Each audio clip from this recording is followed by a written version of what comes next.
नमस्कार, स्वागत है आप सभी का IB स्टार न्यूज में। मैं हूं आपके साथ जुबैर चौधरी। वक्त हो चला यूपी के बुलेटिन अपना उत्तर प्रदेश का, जहां सबसे पहले बात करेंगे बदायूं की, जहां दो मासूमों की हत्या के बाद पुलिस का एक्शन देखने को मिला है। पुलिस ने आरोपी को एनकाउंटर में ढेर कर दिया है। तो यूपी के बदायूं में दो बच्चों का मर्डर कर दिया गया। आरोपी ने मासूम को कुल्हाड़ी से काट डाला। गुस्साए लोगों ने पुलिस स्टेशन में हंगामा किया, गाड़ियों में तोड़फोड़ और आगजनी भी की गई। इलाके में तनाव है और पुलिस बल तैनात है। डबल मर्डर का आरोपी जावेद एनकाउंटर में ढेर कर दिया गया है। बता दें कि आरोपी दो बच्चों का कत्ल करने के बाद मौके से फरार हो गया था। जानकारी के मुताबिक यह मामला बदायूं जिला मुख्यालय के सिविल लाइन थाना इलाके के बाबा कॉलोनी का है, जहां मामूली विवाद में दो मासूमों की कुल्हाड़ी से काटकर हत्या कर दी गई। वहीं तीसरा भाई गंभीर रूप से घायल हो गया था। सूत्रों से मिली जानकारी के मुताबिक कॉलोनी में नाई की दुकान चलाने वाले व्यक्ति ने घर में घुसकर तीन बच्चों पर कुल्हाड़ी से हमला कर दिया था, जिनमें से दो बच्चों की मौत हो गई। वहीं तीसरा बच्चा अस्पताल में भर्ती है, जहां बच्चे का इलाज किया जा रहा है। क्यों दिया, फिलहाल इसका खुलासा नहीं हो सका है। बता दें कि हत्याकांड के बाद परिजनों और ग्रामीणों ने इस दौरान जमकर हंगामा किया। गाड़ी और दुकानों में तोड़फोड़ भी की गई। पुलिस ने कड़ी मशक्कत के बाद लोगों को समझाया, साथ ही आरोपी को एनकाउंटर में ढेर कर दिया। और दो बच्चों की हत्या हुई, इसमें खून से लथपथ युद्ध वहाँ से निकल गया और हमारी जब पुलिस टीम को पता चला, उसने पीछा किया तो इसको शेखोपुरी जंगल की तरफ जाता दिखाई दिया। वहाँ हमारी टीम जब एसओजी और लोकल थाने पुलिस पीछा। तो बुलेटिन में बात कर लेते हैं मुजफ्फरनगर की। लोकसभा चुनाव को लेकर प्रशासन ने तो कमर कस ही ली है और अब नामांकन का दौर भी शुरू ही होने वाला है। तो लोकसभा चुनाव को लेकर तैयारियां तेज कर दी गई हैं। बता दें कि उत्तर प्रदेश में आज से पहले चरण के लिए नामांकन का सिलसिला शुरू हो चुका है। मुजफ्फरनगर में भी पहले चरण में नामांकन को लेकर प्रशासन ने तैयारियां पूरी कर ली। कलेक्ट्रेट में सुरक्षा के पुख्ता इंतजाम भी देखने को मिले। बैठक चुनाव की तैयारी के संबंध में था, जैसे कि चुनाव में डिफरेंट डिपार्टमेंट्स काम करती है, अपना अपना उनको दायित्व दिया गया। जैसे परिवहन है, उनका वाहन की व्यवस्था है, और चकबंदी है, उनका EVMs और स्टेशन की व्यवस्था है। तो हर अलग अलग विभाग अलग अलग व्यवस्था रखी जाती है। इसी के संबंध में तैयारी थी। इसी के संबंध में कल हमारी पार्लियामेंट्री कॉन्स्टिट्यूंसी का कल नामांकन प्रोसेस शुरू हो जाएगी। इसी के संबंध में इसका भी तैयारी के संबंध में थी। और जो भी अगर कोई इंफॉर्मेशन और शेयर करने लायक हो, आप सबसे शेयर कीजिए। बैठक तो बुलेटिन में बात अब बागपत की कर लेते हैं। चुनाव की तारीखों के ऐलान के बाद से ही बागपत में पुलिस एक्टिव नजर आ रही है। इस कड़ी में पुलिस को बड़ी सफलता हाथ लगी। पुलिस ने चेकिंग के दौरान 1.5 करोड़ रुपए पकड़े। तो लोकसभा चुनाव की तारीखों के ऐलान के बाद बागपत पुलिस प्रशासन भी एक्टिव नजर आ रहा है। जिला प्रशासन और पुलिस की टीम को बड़ी कामयाबी मिली है। टीम ने चेकिंग के दौरान नेवाड़ा चेक पोस्ट से एक गाड़ी से करीब 1.5 करोड़ रुपए की नकदी बरामद की। गाड़ी में मौजूद दो लोगों को हिरासत में भी लिया गया। फिलहाल पुलिस और इनकम टैक्स के अधिकारी दोनों लोगों से पूछताछ कर रहे हैं। दरअसल देश में चुनावी तारीखों के ऐलान के बाद आचार संहिता लागू हो गई है। नियम के मुताबिक एक युवक केवल 50,000 रुपए लेकर ही कहीं आ जा सकता है, जिसके बाद पुलिस एक्टिव नजर आ रहा है और चेकिंग अभियान में बागपत में 1.5 करोड़ रुपए दो युवकों से पकड़े गए। जो भारत निर्वाचन आयोग की जो ट्रांसपेरेंट स्टैंडर्ड गाइडलाइंस है इलेक्शन सीजन मैनेजमेंट सिस्टम में, उसमें FST टीम द्वारा उसकी रिकॉर्डिंग की गई, उनको इन्फॉर्मेशन दी गई, उनको प्राप्ति रसीद दी गई है। उसके क्रम में उन्हें भी अपना अधिकार है कि वो अपील कर सकते हैं इस के संबंध में। इसी विषय में रात में ही हमने इनकम टैक्स डिपार्टमेंट जो नोडल हमारे हैं आयकर के, उनको हमने सूचित किया। वो अधिकारी मौके पर पहुंचे, उन्होंने उसका पूरा जो प्रोसीजर इसको फॉलो किया। इस सीजर को, इंटरसेप्शन को हमने सीजर में बदला है। सीजर करने के उपरांत इस सिस्टम को पूरे को ऑनलाइन अपलोड किया गया है हमारी FST टीम द्वारा, और इसका जो आप ऑनलाइन डेटा कहीं से भी देख सकते हैं। माननीय निर्वाचन आयोग को भी के द्वारा डेटा देखा जाता है। इस क्रम में ये सीजर की कार्रवाई पूर्ण की गई है। तो बुलेटिन में बात पीलीभीत की कर लेते हैं, जहां टीचरों का प्रदर्शन देखने को मिला है। बता दें कि प्रदर्शन मुजफ्फरनगर में टीचर की हत्या के मामले को लेकर किया गया है। तो मुजफ्फरनगर में एक पुलिसकर्मी ने शिक्षक की हत्या कर दी थी। इस मामले को लेकर शिक्षकों ने प्रदर्शन करना शुरू कर दिया है। बता दें कि बोर्ड परीक्षा की कॉपी मूल्यांकन के लिए ले जाते वक्त मुजफ्फरनगर में पुलिसकर्मी ने शिक्षक की हत्या कर दी थी। इस मामले को लेकर पीलीभीत में टीचरों ने प्रदर्शन शुरू कर दिया है। पीलीभीत के रामन इंटर कॉलेज में टीचरों ने विरोध प्रदर्शन किया। इस दौरान मृतक शिक्षक के परिजनों के लिए 2 करोड़ रुपए के मुआवजे और परिवार को में से किसी भी एक युवक को नौकरी दिलाने की मांग की गई है। देखिए, धर्मेंद्र कुमार सहायक अध्यापक जो राजकीय इंटर कॉलेज मेहगांव बनारस के थे, उनके साथ जो घटना हुई है वो बहुत ही निंदनीय है और उसी के विरोध के लिए यहाँ पे ये लोग सब अध्यापक बंधु जो हैं हमारे इकट्ठे हुए हैं और उसी का उनका विरोध है। परंतु यहाँ पर शासन के द्वारा जो राहत दी गई है, जैसे 25 लाख रुपए की धनराशि तत्काल ही एक मुफ्त इशू करी गई है उस परिवार के लिए। साथ ही जो हत्या के दोषी हैं उनके तत्काल गिरफ्तार करके उनके बर्खास्ती की कार्रवाई की गई है। उसके लिए हम अपने सचिव माध्यमिक शिक्षा परिषद, शिक्षा निदेशक और ACS सर का धन्यवाद ज्ञापित करते हैं। और यहाँ पर कुछ अध्यापकों के द्वारा और तरह की मांग भी रखी गई है कि आगे भविष्य में इस तरह की घटनाएं ना हो और धनराशि, सहयोग धनराशि जो है वो कुछ और बढ़ा दी जाए, उसके लिए प्रयास किए जा रहे हैं। तो जो ज्ञापन देंगे उसे शिक्षा निदेशक महोदय और शासन स्तर को उपलब्ध करा दिया जाएगा। और सबसे बड़ी चीज़ आज की जो विरोध प्रदर्शन में रही है वो ये रही है कि यहाँ के अध्यापकों ने स्वयं भी अपने द्वारा सहयोग करने का बीड़ा उठाया गया है और मैं उसकी प्रशंसा करता हूँ।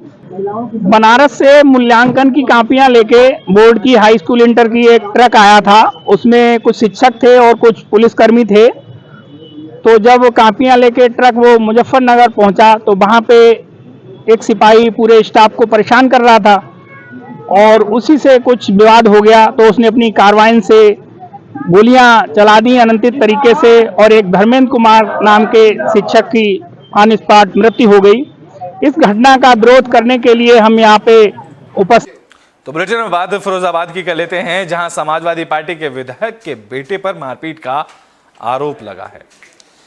तो फिरोजाबाद से समाजवादी पार्टी के विधायक के बेटे की दबंगई का मामला सामने आया। आरोप है कि समाजवादी पार्टी विधायक के बेटे ने किसान के साथ जमकर मारपीट की। जानकारी के मुताबिक किसान आलू का बारदाना वापस कर रहा था, जिसकी वजह से समाजवादी पार्टी विधायक के बेटे को गुस्सा आ गया था और उसने गुस्से में आकर किसान के साथ मारपीट कर दी। पीड़ित किसान ने मामले की शिकायत पुलिस से की है और मामले में पुलिस जांच में जुट गई है। जैसे कि हम कोल्ड में बारदाना देने गए थे तो उन्होंने मतलब मारपीट की है। किसने मारपीट की है? कन्हैया ने। किस कारण? जैसे कि हमें वहाँ से बारदाना लेके आए थे, मतलब अपने मतलब कोल्ड में आलू रखने के लिए, तो हमारा हमारे वहाँ पे बिक गया है कोल्ड में, मतलब वहाँ खेत पे बिक गया है। तो उनका बारदाना वापस देने के इस वजह से उन्होंने गुस्से में मतलब मारपीट की। कोल्ड का क्या नाम है? गिरिराज जी। कन्हैया कौन है? कन्हैया सर्विस। तो बुलेटिन में बात फर्रुखाबाद की कर लेते हैं, जहां झोला छाप डॉक्टर के इलाज से एक युवक की जान चली गई है। तो फर्रुखाबाद में एक बुजुर्ग की इलाज के दौरान मौत हो गई। ये मामला कयामगंज कोतवाली इलाके के रायपुर खास का है। जानकारी के मुताबिक बुजुर्ग की तबीयत झोला छाप डॉक्टर के इंजेक्शन लगाने के बाद बिगड़ गई थी, जिसके बाद परिजन बुजुर्ग को लेकर CHC पहुंचे, जहां डॉक्टर ने बुजुर्ग को मृत घोषित कर दिया। इस मामले की जानकारी मिलने पर पहुंची पुलिस ने बुजुर्ग के शव को कब्जे में लेकर पोस्टमार्टम के लिए भेजा और मामले की जांच शुरू की। नाम का व्यक्ति बुलाया गया है और उसकी उम्र लगभग 70 साल की है। परिजनों ने बताया है कि इसका कहीं कोई प्राइवेट डॉक्टर है, रायपुर में बैठते हैं, उनको यहाँ इलाज लिया और इलाज लेने के बाद वहाँ से ये आए हुए हैं। जब मेरे पास आए तो उसको मृत अवस्था में लाया गया। तो बुलेटिन में बात बागपत की कर लेते हैं, जहां पुलिस ने हत्या की गुत्थी को सुलझा लिया है। तो बागपत की बिनौली पुलिस को बड़ी कामयाबी मिली है। पुलिस ने युवक की हत्या का खुलासा कर दिया है। जानकारी के मुताबिक युवक की पत्नी ने हत्याकांड की साजिश रची थी और दोस्त के साथ मिलकर राहुल की हत्या कर दी थी। पुलिस ने दोनों को गिरफ्तार कर लिया है। बता दें कि मामला बिनौली थाना इलाके के फतेहपुर पुट्टी गांव का है। बता दें कि युवक 13 मार्च को ट्रैक्टर ले जा रहा था, तब राहुल को अज्ञात युवकों ने गोली मार दी थी। राहुल की इलाज के दौरान मौत हो गई थी।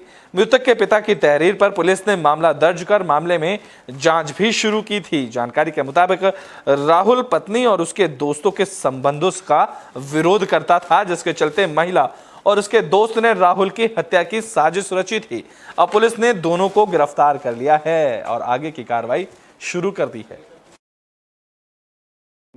ये आप सभी लोगों को अवगत कराना है। अभी कुछ दिन पहले फतेहपुर पुट्टी गांव में एक घटना हुई थी, जिसमें राहुल नाम के व्यक्ति की गोली लगी थी। 2 गोली लगी थी और फिर दौरान उपचार उसकी मृत्यु हो गई थी। इसमें मुकदमा पंजीकृत किया गया था परिजनों की तहरीर के आधार पर। इसमें हमने 3 टीमें लगाई थी इसके सफल अनावरण के लिए। आज इसका अनावरण किया गया है।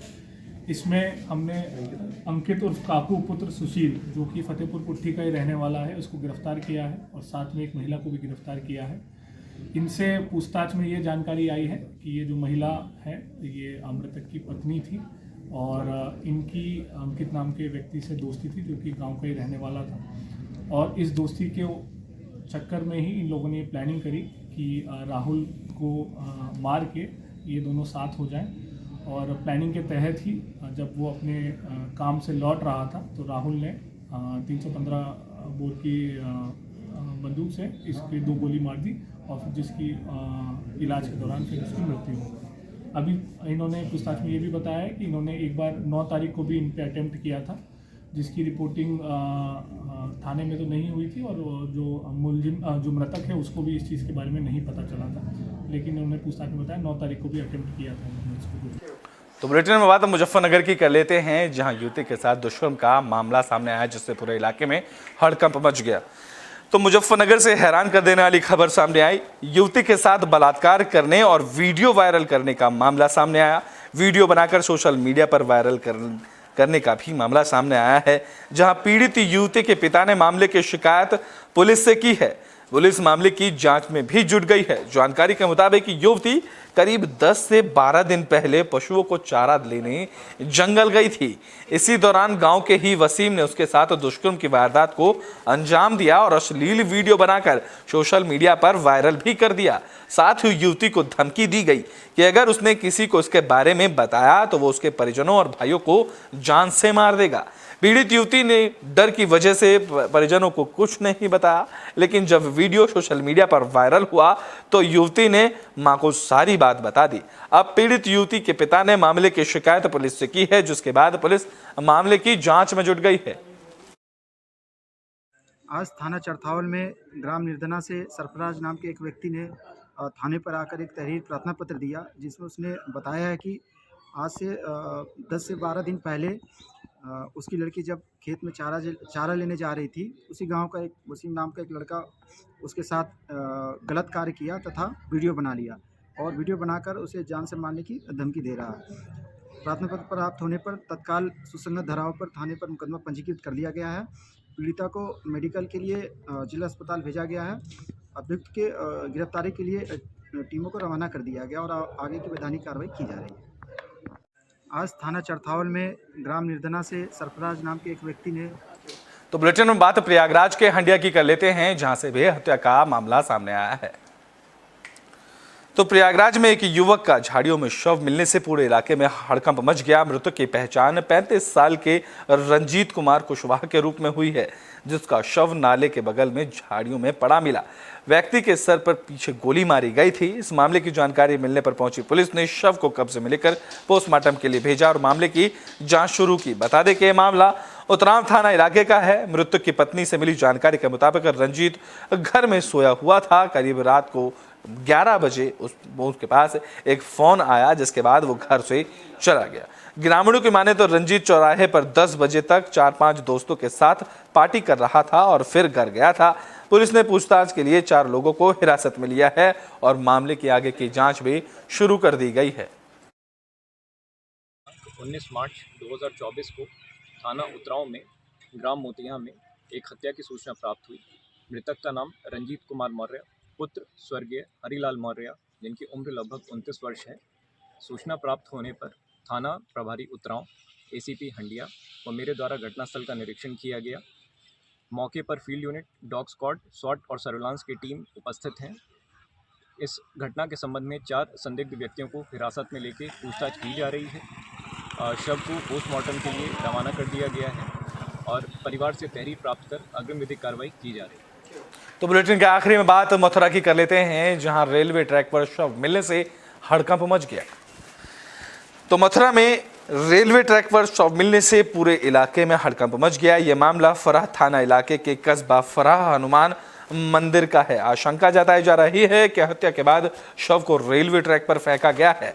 मृतक की पहचान घड़ी पचौरी के रहने वाले 22 साल के दीपक के रूप में हुई है, जो रेलवे फाटक के पास अपनी दुकान चलाता था। इस मामले की जानकारी मिलने पर पहुंची पुलिस ने युवक के शव को कब्जे में लेकर पोस्टमार्टम के लिए भेजा और मामले की जांच शुरू कर दी। घटना जी भैया साहब, मैं ड्यूटी गाड़ी करके जाऊँ तो वो मुझसे बोला कि पापा मैं टॉयलेट कर रहा हूँ 8:30 बजे की बात हुई। मैंने क्या करा बेटा, फिर बन के घर चलेंगे हम दोनों संग। फिर उसके बाद मैंने थोड़ी देर मैं मोबाइल में रामायण देखा था, फिर नेक देर बाद मैंने फ़ोन करो तो फ़ोन घंटी जाए, फिर फ़ोन नहीं उठाए। और फिर रात को हमने डोले, फिर घर गए और फिर और लड़का ने लेके आया और दोनों तीनों लेन देखी। तो मैं बस स्टैंड स्टेशन में आऊँ, इधर उधर सब रहा देखी, हमें तो कहीं नहीं ठीक है। क्या लगता है किस तरीके की आशंका है? तो सुबह किसी ने मारा है सर, उसमें ले गाड़ी से तो नहीं मारा। क्यों सवेरे के फैसला लाश है जब 2 बजे, तो हम आते जब 2 बजे लाश है 3 ही बजे तक वहाँ पे आने तक, और कई लड़का गए हम 3-4 जने देखने, पूरी रात से डोले। क्या लगता है आप लोगों को? तो किसी ने मारा है। तो यूपी के बुलेटिन अपना उत्तर प्रदेश में भी के लिए बस इतना ही। देश और दुनिया की तमाम खबरों के लिए देखते रहें एबी स्टार न्यूज़।